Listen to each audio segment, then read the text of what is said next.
My name is intern Nicholas Mullins, intern at Sherman College of Chiropractic. My presentation for you today is chiropractic at you, not just for babies and professional athletes. So, I brought a baby along with me. Kid right there. And then a professional athlete. It's a little hard to see with the glare. Can you see who that is? That's Jerry Rice. Thank you, sir. Have you ever been to a chiropractor, sir? Really? Okay, that's great. Jerry Rice, not a bad dancer, also played some football, has recently become a spokesperson for chiropractic because he's seen the benefits of getting your spine checked on a regular basis. Not too bad. So, the story of chiropractic is really the story of health. But what is that health? When you think, hey, that's a healthy person, you have a stereotype that comes to your mind. Why? Why is that? There's an image, isn't there?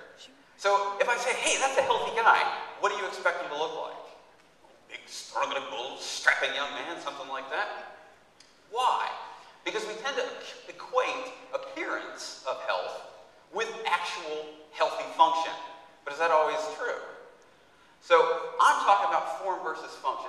Can you have the appearance of health, but not the healthy function? Yeah. And can you look like a real train wreck, but you're actually healthy on the inside? Sure. Gotta laugh, that's good. All right. Look at this guy. His name's Mariusz Kuzanowski. He's a 4-time world's strongest man. That's those competitions that you see late at night on ESPN2, where the guys are picking up refrigerators underneath each arm and running up staircases, that kind of thing, tossing cars back and forth to each other. Does he look healthy? Be honest, yeah, of course, he's huge. He's like throwing cars around and picking up buildings, moving around. But did you know he's got high blood pressure? No. But he looks like he should be healthy. Absolutely. I'd be scared to tell him that he's sick. What about this guy? His name's Kyle Maynard. He wrote a book a while back called No Excuses, detailing his career as a very successful high school and collegiate level wrestler. He is also a congenital amputee. That means he was born without arms or legs. Now, I have seen this young man wrestle, and he's a lot better than you think he'd be. So, on outward appearances, he does not look like he's supposed to be healthy. He doesn't fit that stereotype. But health is more than just that appearance. It is functioning at or closer to your potential. Now, we don't necessarily know what all of our potentials are going to be.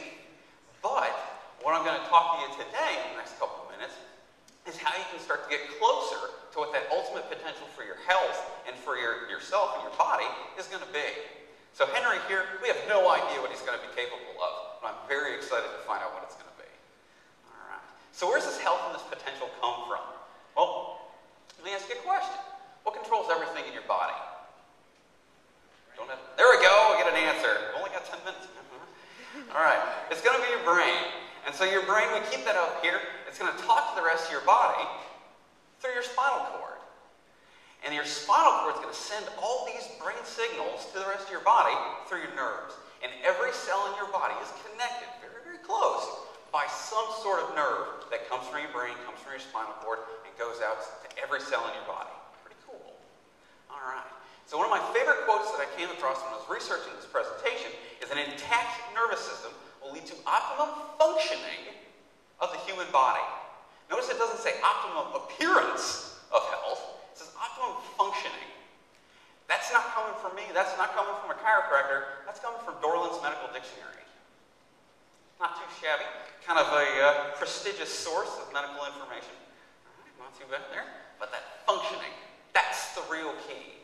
All right, so if you're starting to get an idea that, hey, maybe this nervous system jazz is kind of important, let me put it into context for you. Well, if I take away all your food, how long are you going to live? A couple weeks. Very good. If I take away all your water? A couple days.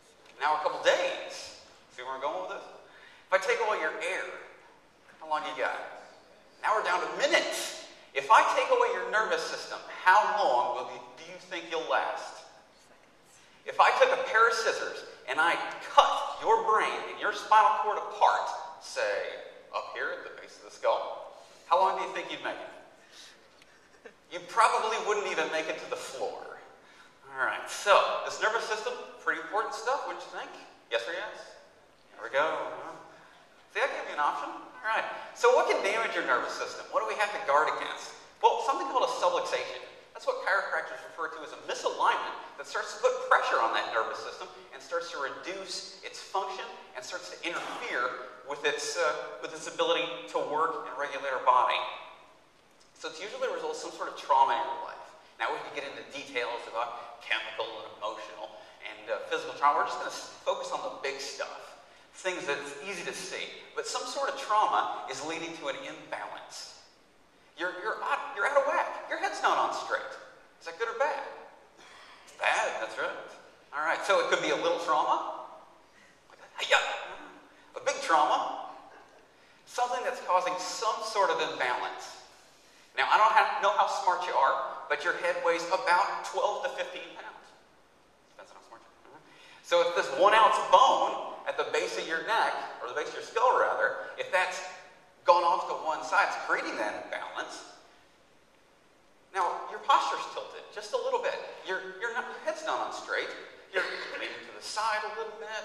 Do you think that's good or bad? That's very bad. That's good. All right, so why are they so dangerous? What's the big deal? All right, well, it affects the most sensitive part of your nervous system. No, guys, not that part. I'm talking about your brainstem. Your brainstem, for those of you that might not know, is normally protected by the most adaptive, easily movable bones in your neck, the first and second cervical vertebra. And they protect this guy right here, that red bit right there. There's your brainstem. It's the lowest part of your brain, the highest part of your spinal cord, and it's right there at the base of your skull. So it's a crossroads for everything that comes down from your brain and up from your body. You can think of it like a switchboard. So if that brain-to-body communication all passes through that one spot, do you think it's important to take care of that? Yeah. So, first we need to volunteer.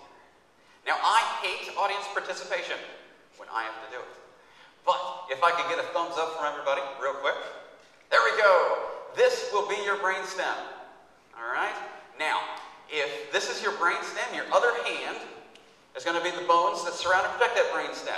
Right now, with no pressure on that brainstem, everything's working just fine. Your thumb can move, that's right. Your thumb can move, nothing wrong. If there's even just a little bit of pressure, can your thumb work as well as it used to be able to? No. Right now, if you're close enough, my thumb's even starting to turn a little purple. Now, I've got at least 11 other fingers that can take the place of this one, but I've only got one brainstem. So if I'm just starting to interfere with the operation of my finger, that's one thing. If I'm starting to interfere with that crossroads, that switchboard for my entire nervous system, that's even worse. All right. So we're talking about sort of a sliding scale, compressed versus smashed. If I take a hammer and I smash my brainstem, how well do you think I'm going to last? Not at all. But if I just start to subtly put pressure on it over time, how am I doing? Well, not as well as before. So these subtle little changes over time can start to have a huge effect. What if I started to compress the nerve that goes to your heart? Is that good or bad? It's bad. If I started to compress the nerve that goes to your diaphragm, that's a muscle that helps you to breathe. That's bad too. All right. Now these subluxations are so subtle and so viciously brutal that you can start to feel the effects in 1 second or 40 years. Now, if I start to feel that effect after 1 second, I'm going to get it taken care of. It's a crisis now. But if I have to wait 40 years before I start to have a symptom, my health starts to disappear, am I really healthy for those 39 years, 364 days, 18 hours, 5 minutes? Am I really healthy for all that time? No, I am growing disease because of this subluxation being allowed to persist. All right, so what am I going to do about it? Well, you need to protect your brainstem from subluxation. Makes perfect sense. All right, so an upper cervical specific chiropractor to the rescue.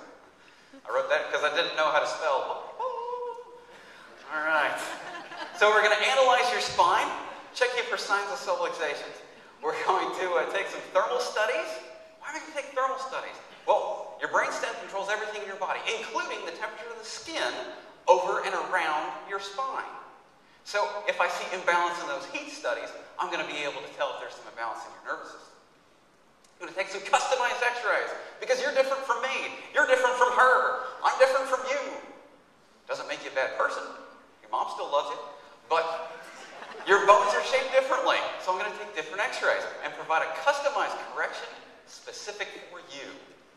All right, so no subluxations allowed. This is getting into some of that brain and body imbalance. Let me ask you a question. What's important to you? Well, do you think that this would improve your health? Yeah. Do you want to improve your health? That's the important bit. All right. So when do you think would be the best time to start taking care of your health? How about right now?